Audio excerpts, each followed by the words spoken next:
As always, a huge thank you to Starboard, who are once again this season's main sponsors. Starboard has a history of innovation across water sports, starting in 1994 by revolutionising the design of windsurf boards, and they've brought that bang up to date recently, bringing foil windsurfing onto the Olympic stage with their IQ foil package. Starboard got behind stand-up paddleboarding in a huge way in the early days and continue to lead the industry to reduce their environmental impact. Their focus on innovation brought them 7 world champions at the ICF Worlds last year, and all of them were using their Lima paddle range. They continue to improve and innovate their boards and their paddles for all abilities across all flavours of the sport, including adventure. And you can find out more about Starboard through their website, which is linked to in the show notes.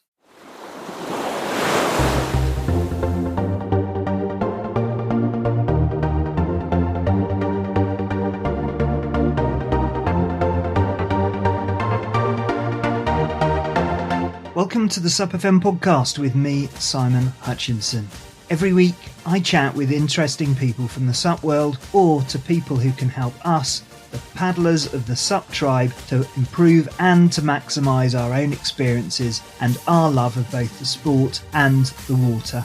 Every episode is designed to inspire or to help you get a deeper immersion into the sport through my conversations with leading athletes, scientists, explorers, TED speakers, and New York Times best-selling authors. And not forgetting some of the many insanely inspiring distance paddlers we've routinely had on the show. This week I speak to the Nomadic Paddler, David Haze, where he talks about his record-breaking journey and his even more remarkable personal journey and the role that SUP has played in both of these areas of his life. And just something to point out to our US and Canadian listeners, David does mention a guy called David Dickinson in this episode, and just to be clear, he's not talking about the Canadian football head coach with the Calgary Stampeders. He's talking about a permatanned UK daytime TV personality, completely different person. Google him. Important to get that out there. Hi David, welcome to SUPfm. Thank you for having me. It's I'm really glad to be talking with you finally. It's great. That's great to have you on. So just to sort of give a bit of an introduction about you, we've talked on the show previously a lot about what's led people to stand-up paddleboarding and what benefit people have had from the sport. But you have really used the sport as a means to transform and turn around your own life, and also to use it as a means to raise money and benefit others. And in the process, you've achieved, I think, is it 7 world records? Yes, it is 7, yes. Yeah, and I guess we wouldn't even be speaking, and you wouldn't be doing these records at all if you hadn't, quite a set of life experiences, including some really serious low points. Would that be fair? Yeah, no, I mean, that's definitely fair. And, for me, paddleboarding has completely transformed my life. The power behind it is, it's unbelievable. Well, you've got a really remarkable story. But before we get into that, just tell me a bit about one of your more recent world records, because you broke the record for supping the Thames. So that's the non-tidal Thames, which is 208 kilometres or 129 miles of continuous paddling from Lechlade to Teddington Lock, which is longer, because I checked, than the 11 Cities race.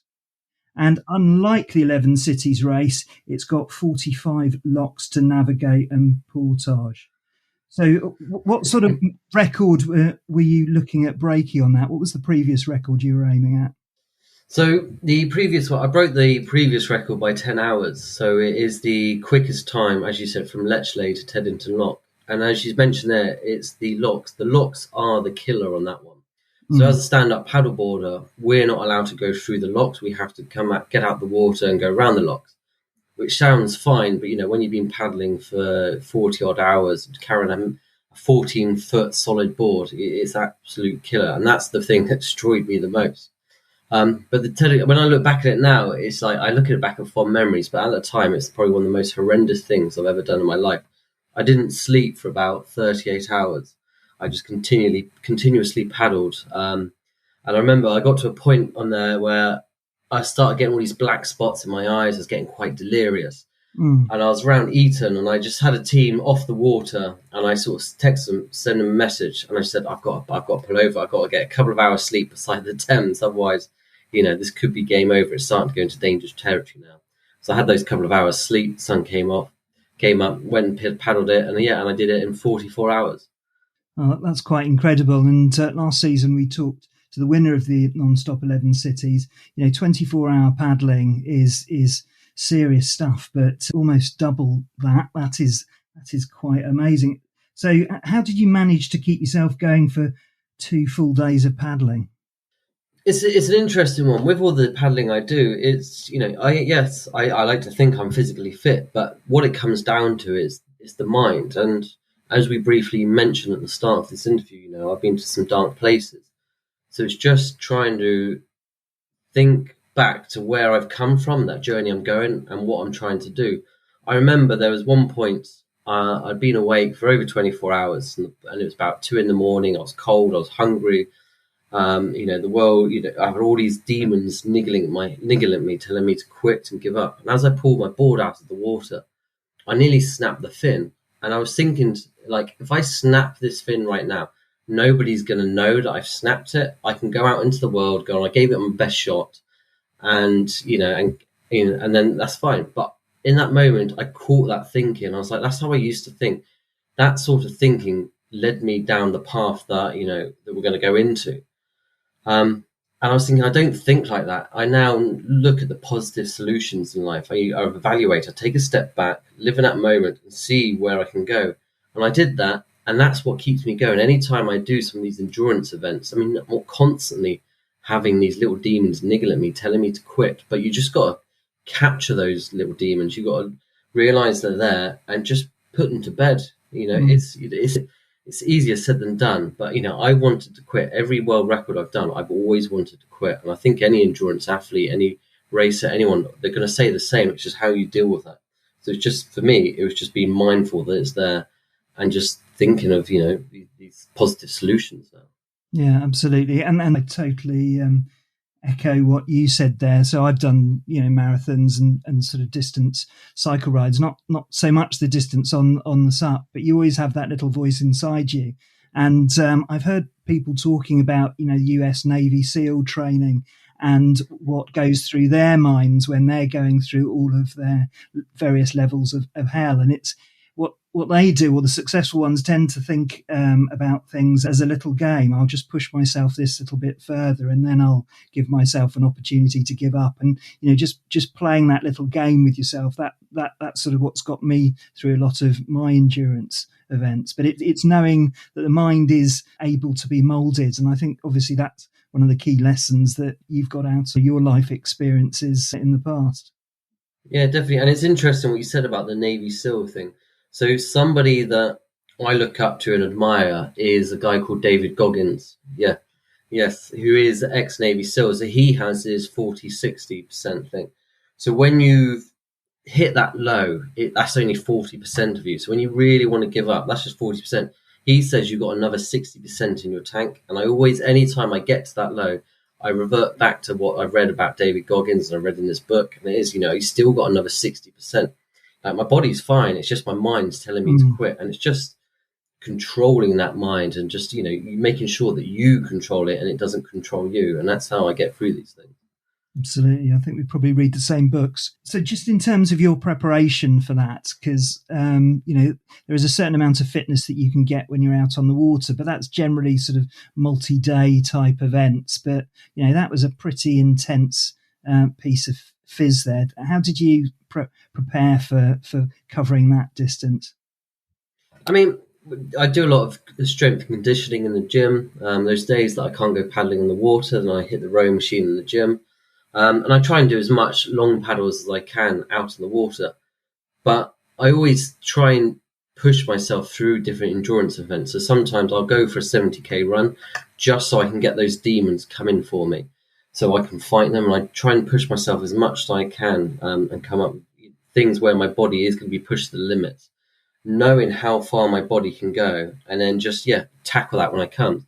I think physically wise, I'm fine. I've got control of that. It's just mentally wise. That's the thing you've got to learn to control. And it's so hard to learn how to deal with those things. So for fun, I go and do these really stupid long endurance events on my own, solo, with no aid, just so I can come up against that wall and knock it down, go through it, and knowing that when I'm on the water, I can continue and do what I've set out to do.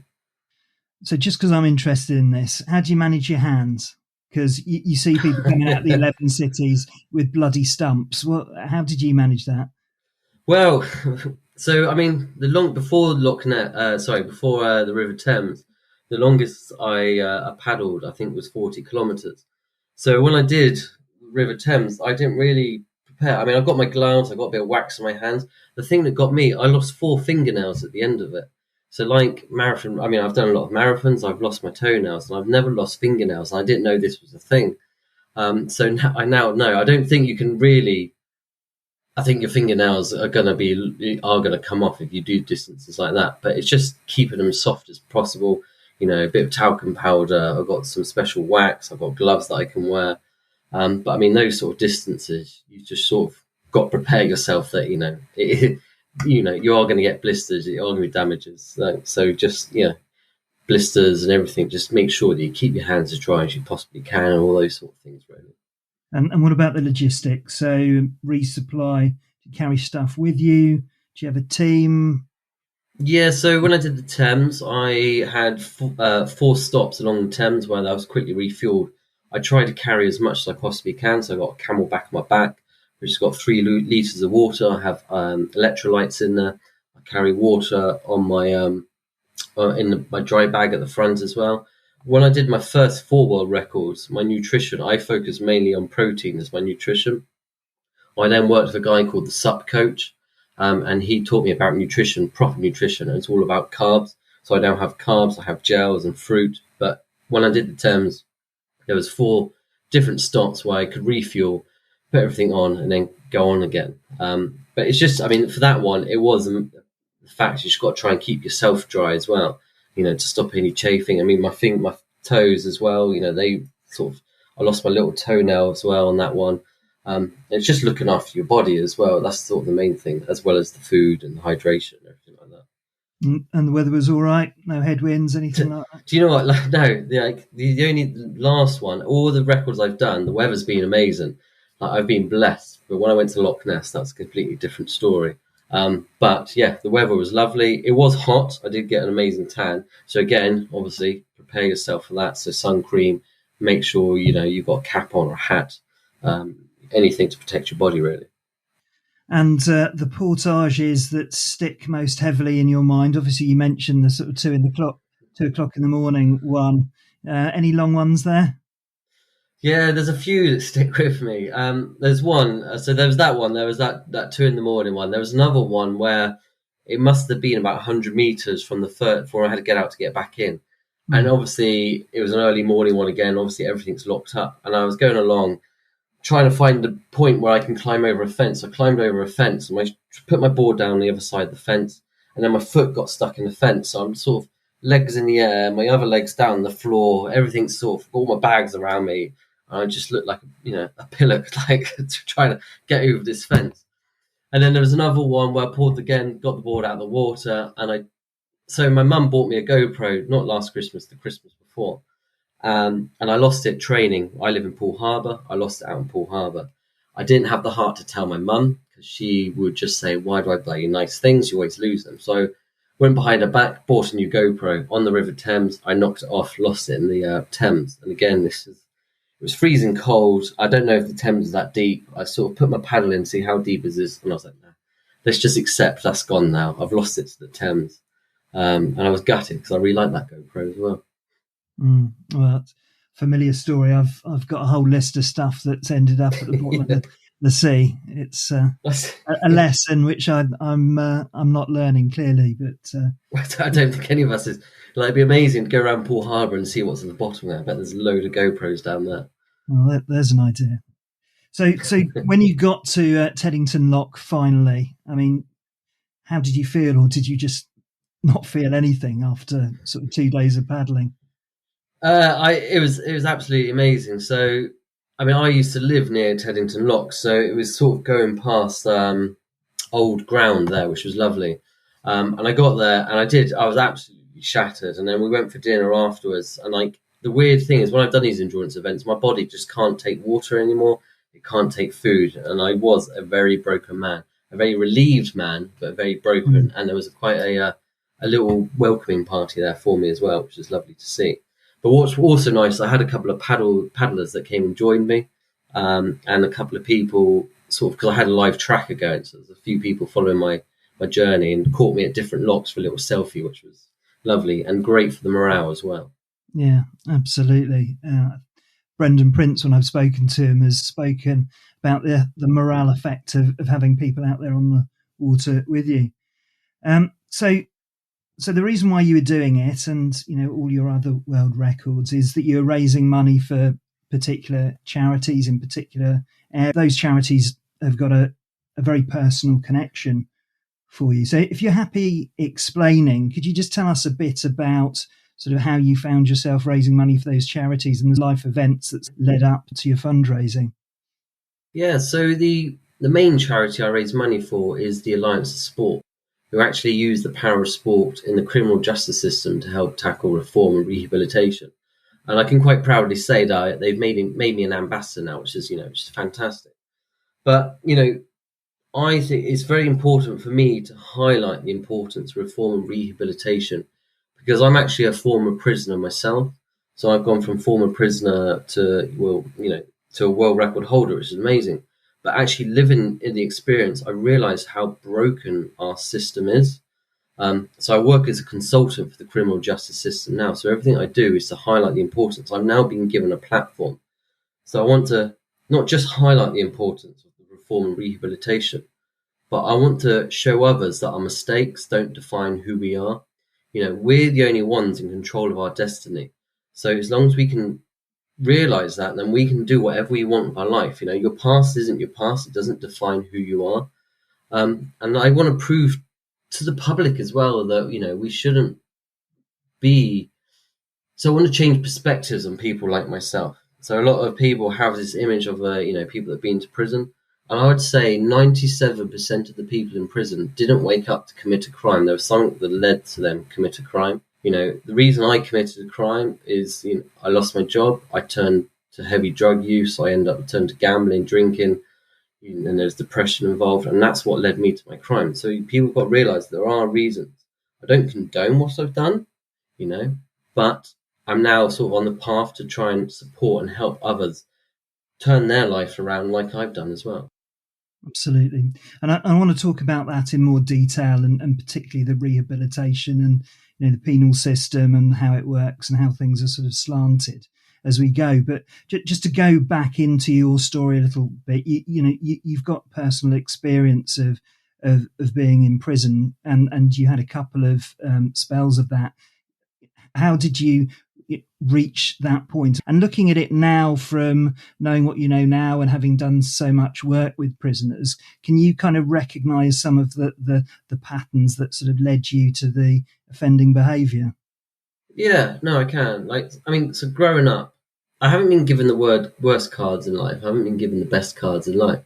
And growing up, I used to love adventure. It was my number one thing. I love being outdoors. I thrived being outdoors, in fact. And I did go to boarding school. And one thing that's amazing about boarding school, it gives you so many great opportunities. But one of the things it doesn't do, it doesn't teach you how to deal with failure. So my whole life, it's sort of been given these opportunities, and I did well with these opportunities. And eventually I've gone into the big world myself. I moved to London. I became a Forex trader. And I lost that sense of adventure. I lost that me. I didn't know who I was anymore. And eventually I lost my job. I basically became too big for my boots in the company I was working for. Fell out with my manager. And that was the first major failure I've ever had to deal with in my life. And it's only now that I've realized that failure is actually a tool for growth. Just because you failed doesn't actually make you a failure. You can learn so much from it, but I didn't know that at the time. So I failed, I was earning some good money in London. My family are proud of me. My girlfriend's proud of me. Everybody's proud and loving life. And it's all just been whipped away from me. I didn't know what to do. I was like, well, I've never dealt with failure before. So I sort of turned to gambling to try and, keep up the facade that I was still earning money. That then led to drug use, that led to drinking. The gambling just got completely out of control. And then I ended up turning to crime, which then led me to my first prison sentence. So how was that? Because you'd clearly fallen quite some distance. Yeah, so eventually I was arrested, and for the first year I had the court date looming over my head. I didn't tell anybody that this court date was coming. I eventually got my life back on track. I got a really good job again, but I still had this court date coming. And when that day came, I guess I had a nervous breakdown. I just disappeared for 5 weeks. In those 5 weeks, I tried to take my life, tried to end it all. I just didn't know how to deal with anything. And eventually, I was caught, I was found. And, even though I was sent to prison, it was a big relief. I'm so glad I didn't take my life. So glad I got my family back and everything's back. But prison was just such a horrible, scary experience. But the first time I didn't realize how many great opportunities there are in prison to really help you turn your life around. Yeah, so it was the second stretch, though, where things sort of certainly started to change from you, and when you sort of recognize that, can you recognize that moment where suddenly the lights came back on and you realized that actually there were some opportunities to change? Yes, I don't remember the exact moment. So the second time I was just thinking how they ended up here again, what's gone wrong. And I sort of decided to go on this journey of self-discovery to truly understand who I am, something I've never done before. There's parts of me that I don't know. I don't know my father. I don't know any of that family. I've just got my mother. And there's little bits in me that I just feel disconnected. So I decided to go on this journey of self-discovery to really reconnect with myself. And I remember in the prison, they did a yoga day to help guys sort of get in touch with themselves, be mindful and think about the present and all this. And I went in there, and in that moment, I realized that it was really weird. Even though I'm in prison, I wasn't in prison. My body was, but my mind was somewhere else. I thought, this is amazing. And the lady that was running it was called Dr. Sarah Lewis, who owns a company called Penal Reform Solutions. And I just said to her, I feel amazing. Suddenly there's a bit of hope in me, something ignited. And I said to her, I'd love to help you out on anything you do in prison. She said, yeah, that's fine. So we started working together.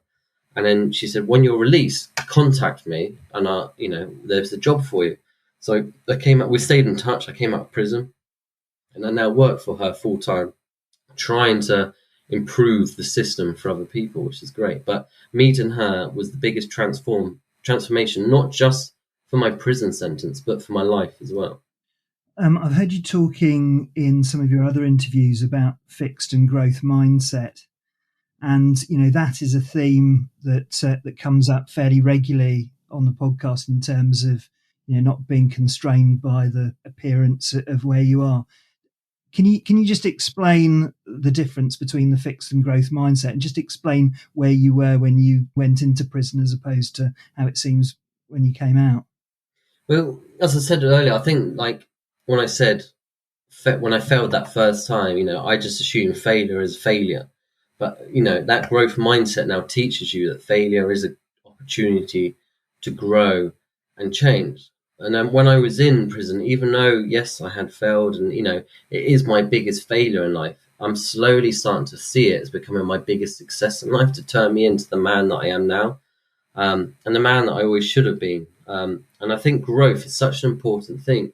So many people are scared of trying new things. So something else that I try and champion is the power of adventure. I try and encourage more people to reconnect with themselves by just taking that little step out of the comfort zone. So every time I take to my paddleboard, every time that I go and do one of these adventures, one of these world records, I learn so much about myself. I really push myself to that edge. And that's what growth is all about. These adventures, they give me purpose, they give me vision, and they help me grow as an individual to make me so much stronger, so much more powerful as an individual, and just make me so much more competent to live a much more meaningful life. And it's amazing what the power of growth, the power of adventure, and the power of paddleboarding can actually do. Absolutely. And I think there's a phrase which says there's no such thing as failure, only feedback. And you really do see it, particularly for people who are doing paddleboarding for the first time. So they see someone who might have been paddleboarding for years, sort of, taking the chop and, getting over it and so on. And then they get on their board and it's like Bambi on ice and they're straight in and they can't get in and they get really frustrated and then they give up. But, what they don't see is all the hard work that goes on in the background. And, there's been two conversations that I've had with guests that particularly struck a chord with me. One was Michael Booth, the Australian champion, who's told me that he loves being a beginner at something because he likes that opportunity of failing and trying and working it out. And then the other guy is Chris Burtish, who crossed the Atlantic.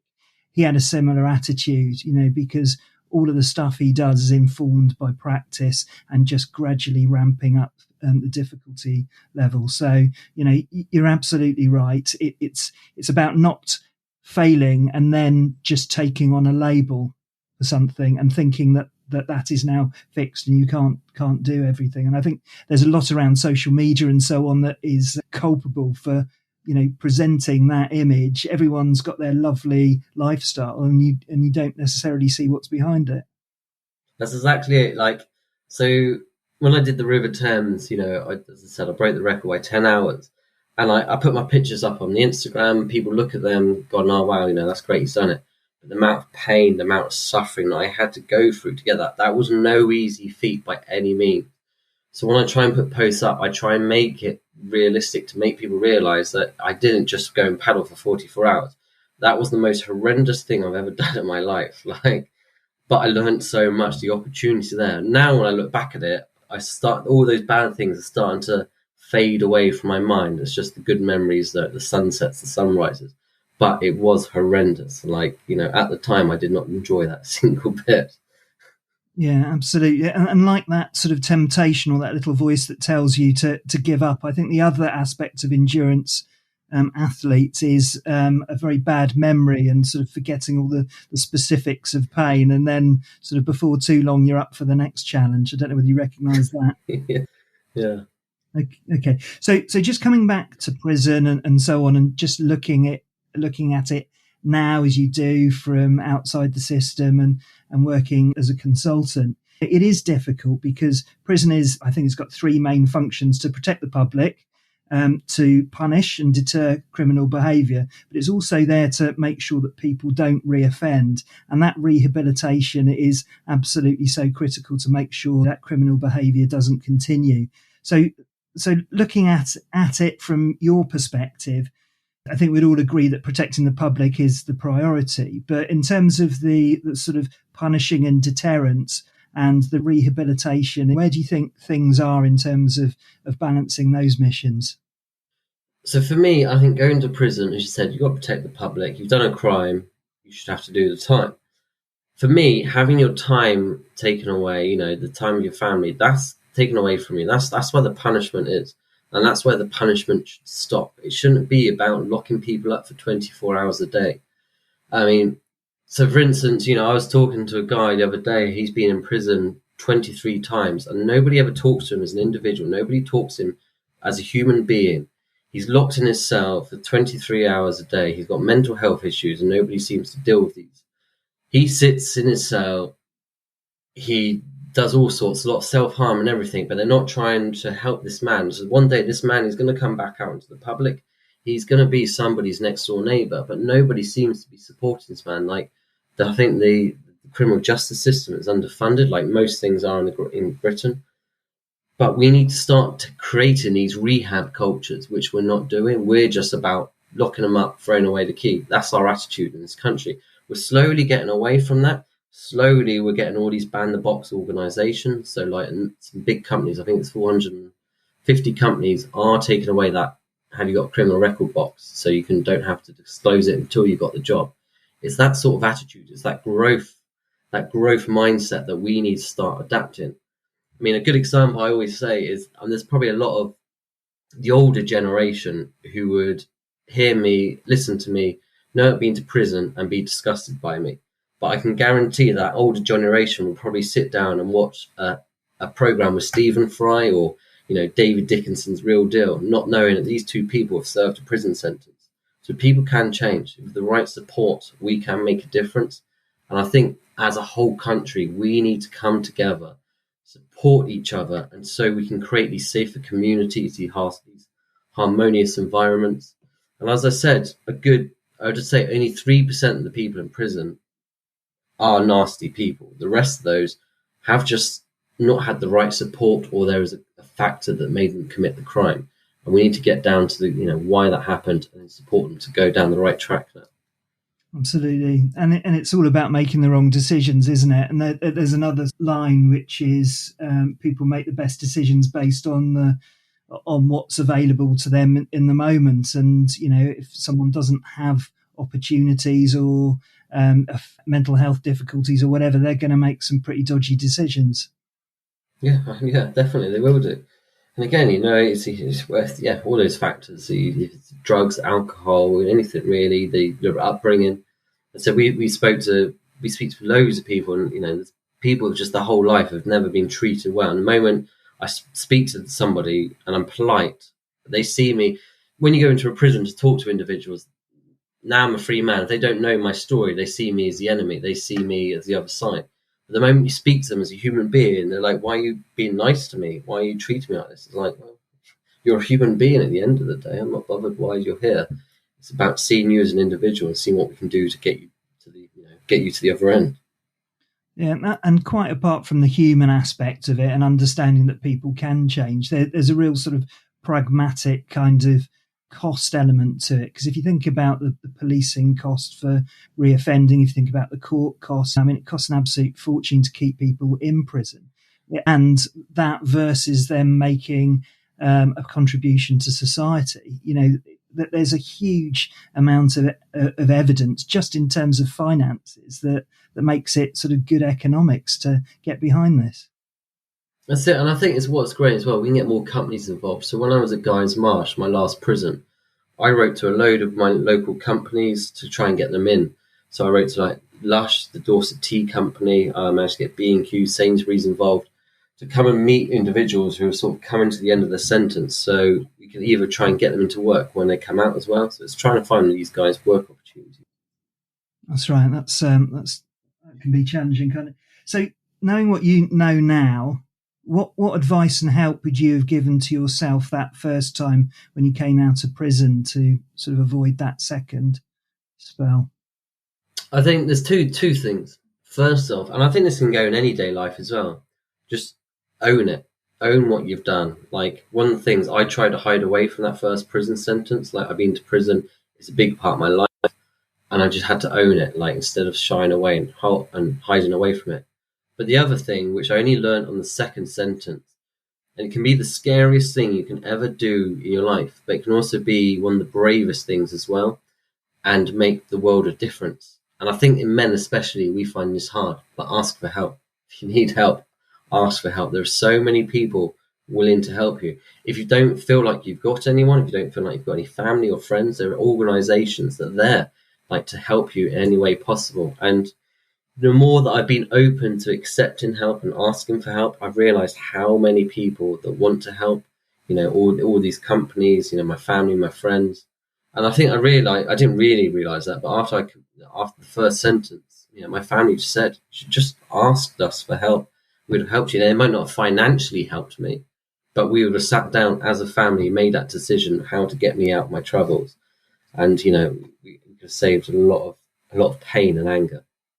Okay, so we mentioned the main charity that you work for. Just tell us a bit more about that work that they do and some of the other charities that you've supported. So Alliance of Sport is the main one, isn't it? Yeah, so we've got Alliance of Sport. So they sort of go into prisons and they use the power of sport to try and help tackle reform rehabilitation. So I suppose it's a different alternative, or an alternative education route to help get people to reconnect themselves and learn different life skills. But I've also started working with the RAF Benevolent Fund, so we've got a bigger project in September. So, as I said, my father passed away before I was born, and the RAF Benevolent Fund took care of me growing up, so they paid for my education, which is fantastic, and I want to give something back to them. I'm also raising money for the adventure therapy. So Again, adventure has completely transformed my life. Paddleboarding is a form of therapy for me. It helps me keep it straight and narrow, gives me that purpose and drive in life. I've also raised money for the Jubilee Sailing Trust. So they have a big sailing boat down in Southampton, and they get people with disabilities, maybe children that aren't dealing with mainstream education. They get them out onto the boats. And then today, I've got a new project coming up, and I've just started working. We're going to start raising money, for the Surfers Against Sewage. I love what they're doing. So this new green paddle idea I've got, we're going to use it as an opportunity to raise money and awareness for Surfers Against Sewage. Excellent. And so I come from a similar area that you do down here on the Dorset coast, and there's plenty of sewage outlets down the rivers here. So entirely support that. So let's get back to the supping, and 7 world records is pretty remarkable. And we've talked a bit about the Thames, but you've got 6 other records out there, and I know you've got a lot of activities planned for the future, including the Green Month, which we'll talk about in a sec. But just tell us a bit about Loch Ness, because that's been the most recent experience. And you mentioned that the weather potentially wasn't that great when you did that. So I know you put in some sort of particular preparation from that. You had some specialist kit and so on. Just talk us through that experience. Yeah, so I teamed up with a company called Water Rascal, who built me a custom 14-foot inflatable racer. And I've got a racer, it's rigid, and the difference between the two of them was remarkable. It's like obviously the rigid being a lot more sturdy. So it was just getting used to that inflatable. But when I was on Loch Ness, I mean, the first thing I didn't really, my girlfriend said it to me, it's the middle of March or beginning of March, you're paddling Loch Ness, basically in winter, and there's snow in the mountains. It didn't really clock my clock when I was paddling it until I fell in for the first time. I fell in quite a few times on that one. But it's quite narrow, Loch Ness, and it eventually opens up. And these waves are literally probably rolling about 4 foot around me. I've got a side wind coming. The waves are knocking me off. It was absolutely horrendous. And it was cold, but the scenery was unbelievable. It was absolutely amazing. Like the snow on the mountains, the greenery. There's a castle down there. Absolutely loved it. But I managed to do it. I managed to break the record. It was a Guinness record.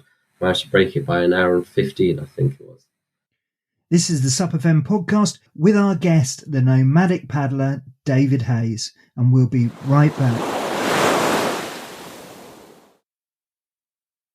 As always, a huge thank you to Starboard, who are once again this season's main sponsors. Starboard has a history of innovation across water sports, starting in 1994 by revolutionising the design of windsurf boards, and they've brought that bang up to date recently, bringing foil windsurfing onto the Olympic stage with their IQ foil package. Starboard got behind stand-up paddleboarding in a huge way in the early days and continue to lead the industry to reduce their environmental impact. Their focus on innovation brought them 7 world champions at the ICF Worlds last year, and all of them were using their Lima paddle range. They continue to improve and innovate their boards and their paddles for all abilities across all flavours of the sport, including adventure. And you can find out more about Starboard through their website, which is linked to in the show notes.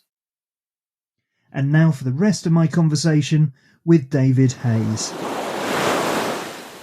So what are the rules for, say, that particular challenge? Because the Great Glen and, race, and particularly that stretch across Loch Ness has got a bit of a reputation as a sort of downwind location. So in order to qualify for your record, were there any sort of restrictions in terms of wind strength or anything like that? No, so I mean, everyone is telling me about the downwind. Mine was a westerly wind hit me on the side, or easterly wind. Yeah, but no, it is. So when you're setting these world records, any record, so you've got to have 2 witness statements. So the moment you enter the water and the moment you come out, 2 different witness statements. If the paddle is over an hour long, then every hour I have to film for 2 minutes, which is just a matter of turning the GoPro on. I tend to have it at my chest, turn that on for 2 minutes, turn it off. Then I have to have 2 trackers, so I always have a GPS tracker. Then I'd use paddle logger or GeoSUP as well to have those. And And then if for any reason I had to come off the water, so with the Thames, so when I had to walk around the locks, I had to have a witness statement of every time I got around. The ones, obviously, when I was doing early in the morning, I couldn't get the witness statement, so I recorded the moment I stepped off. It was time stamped. The moment I stepped on, gave that in, had that witnessed, it was fine. So there is a lot of data you need to provide to make sure that it does get recognised, which is great. It's what it's all about. Well, and doing that, not having slept for a couple of nights, I bet that was a bit difficult there. So you had a board designed for the attempt, which you mentioned, and you got a particular paddle set up. Is that sort of slits in the paddle? Yeah. So again, as you were saying, when you're applying for these records, the wind direction doesn't matter. It's just if it's in your favour, it's in your favour. The equipment is your standard equipment, so a paddle and a board. Doesn't matter what paddle, doesn't matter what type of board. So I started working with a company called Oscar Propulsion, and they slit the blades of the paddles. And when I did my first 4 world records, I did an interview with the BBC, and they reached out to me, said about this design, and talked about the fluid dynamics, and I was like, oh, that's amazing, sounds great. So they slitted one of my paddles, I used it, and I did notice the difference. I think with the catch and the relief it provides to your body is absolutely amazing. When you're paddling for 44 hours, it doesn't make any difference anymore. You're just aching no matter what. But I have noticed, and we have sent it to a few other people, a few other companies have given it a go, and they've noticed some difference in it. In the canoeing world, they have had it. Well, the thing is that the British Canoeing Association have just accepted it as part of their equipment now, which is great. So we try and do more work with paddles, try and get more brands involved, and just try and get it out there. If anybody wants to give it a go, get hold of Oscar Propulsion. There you go. You heard it here first. So that's sort of 2 sort of real spectacular locations, but you've also done lakes as well, and you did that as a sort of pack, I guess, of the world records. Yeah, so the first 4 world records I did was the 4 longest lakes in the UK in 4 days. So I actually came up with this idea when I was in prison. So I used the opportunity in prison to train. And I remember telling those around me, like, when I'm out, I'm going to go and paddleboard the 4 longest lakes in the UK. I'm going to set 4 world records. And they were just telling me, all the people around me, it's like, no, you're not. You're a number. Stop daydreaming. Once a number, always a number. And I was like, in that moment when I realized, like, I'm not going to be defined by my prison sentence anymore. I am much more than this. I'm going to go in this world and just change myself, reconnect myself through adventure. So I did these 4 longest lakes. So I did Loch Orr in Scotland. Then I travelled down to Lake Windermere in England, caught the ferry over to Loch Ness in Northern Ireland, came back, and then I finished in Banner Lake in North Wales, Snowdonia. Wow, that's incredible. And that was quite a logistical job as well, I guess. It was. So Loch Orr was, again, unbelievable, beautiful location. I was probably the only person on this loch. But when I left Loch Orr to go and travel to Lake Windermere, I hired a VW transporter, and it broke down on the way down there. And I didn't get to Lake Windermere at about 1 a.m. Had a few hours sleep, still not knowing if my camper van's going to work, not getting on the lake. Luckily, the RAC came through, saved the day, managed to do Lake Windermere, head off to Liverpool and get the ferry over to Northern Ireland. Oh, amazing. And just looking forward, you've got lots of stuff planned. So you're telling us before we went on air around the Isle of Wight and Surfers Against Sewage. Just tell us a little bit about what you got coming up there. Yeah, so in July, I've come up with another idea. It's called the Great Green Paddle. So the idea, I'm going to do a 5-day solo SUP around the Isle of Wight. But everything I'm going to use is recycled or leaves no carbon footprint or is 100% recyclable. So that's my board. So the board I've got is made out of plastic that was going to go to landfill. So I met a guy who's created this board. I have a paddle that's made out of driftwood. All my clothes is going to be recyclable. My food is all foraged from the Isle of Wight. All the water I have to purify or collect from sources on the island. And all my clothes, my toothbrush is made out of bamboo. My sleeping equipment, it's all hemp fibers and all this. But the idea, I mean, you could probably do the Isle of Wight in one day, but the idea is I got to survive for these 5 days on my own to prove that it can be done, to sort of show that we can start doing these carbon neutral adventures now. I mean, there's so much plastic in the seas, there's so much, we're damaging the planet so much that I want to show that there are some companies doing amazing things. And again, being given this platform, I want to team up with Surfers Against Sewage to try and raise money and awareness for them as I take to the island and do these 5 days, which I'm really looking forward to. And then looking a bit further ahead, I know you've got some other stuff as well. You're eyeing up Europe and potentially Asia as well. Just tell us about the beasts. Yeah, so I came up the island. So the 4 lakes of 4 days was the beginning of my Untamed Beasts, which was to paddleboard the longest lake in every country in the world. So in August, I'm going to go and finish the little bit. So I'm going to go and do Iceland, and then September, I'm going to go across Europe, and I'm going to attempt 33 world records on 33 of the longest lakes in Europe in 66 days. So the idea is we're going to start in Amsterdam, we go to Germany, we go up to Scandinavia, we come down around sort of Poland, down into Albania, that sort of area, and across France, Italy, France, and then finish up in Portugal.